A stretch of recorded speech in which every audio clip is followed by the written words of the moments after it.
धक्कादायक बातमी समोर येते। डीजेच्या आवाजामुळे एका 23 वर्षीय युवकाचा मृत्यू झाल्याची दुर्दैवी घटना समोर आली आहे। डॉक्टर बाबासाहेब आंबेडकर जयंतीच्या निमित्तानं काढलेल्या मिरवणुकीत डीजे सुरू असताना हा प्रकार घडल्याची प्राथमिक माहिती आहे। डीजे सुरू असताना अचानक तरुणाच्या नाकातून आणि कानातून रक्तस्राव झाला।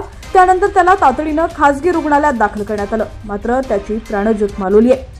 घटना नेमकी कुठे घडली आहे सविस्तर जाणून घेऊया। त्याआधी तुम्ही HPN मराठी न्यूज चॅनल पहिल्यांदाच पाहत असाल आणि अजूनही चॅनलला सबस्क्राइब केलेलं नसेल तर नक्की सबस्क्राइब करा, जेणेकरून आमचे अपडेट्स लवकरात लवकर तुमच्यापर्यंत पोहोचतील।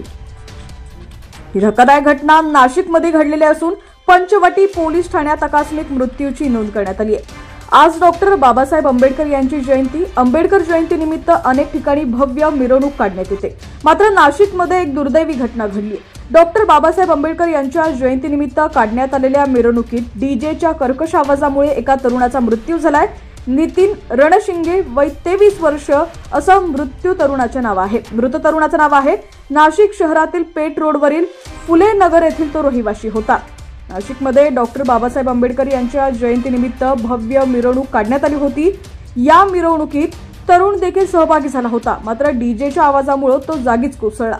अचानक त्याच्या नाकातून आणि कानातून रक्तस्राव सुरू झाला। उपस्थितांनी त्याला तातडीनं नाशिक जिल्हा रुग्णालयात दाखल केलं। वैद्यकीय अधिकाऱ्यांनी त्याला तपासलं असता तरुणाला मृत घोषित केलंय। दरम्यान नितीन या तरुणाला क्षयरोगाचा त्रास असल्याची माहिती मिळतेय, त्यामुळे मृत्यूचं नेमकं कारण पोस्टमार्टम अहवाल समोर आल्यानंतरच स्पष्ट होईल। तरुणाचा मृत्यू डीजेच्या मोठ्या आवाजामुळे झाला की इतर आरोग्यविषयक कारणांमुळे झाला हे निष्पन्न होणं बाकी आहे।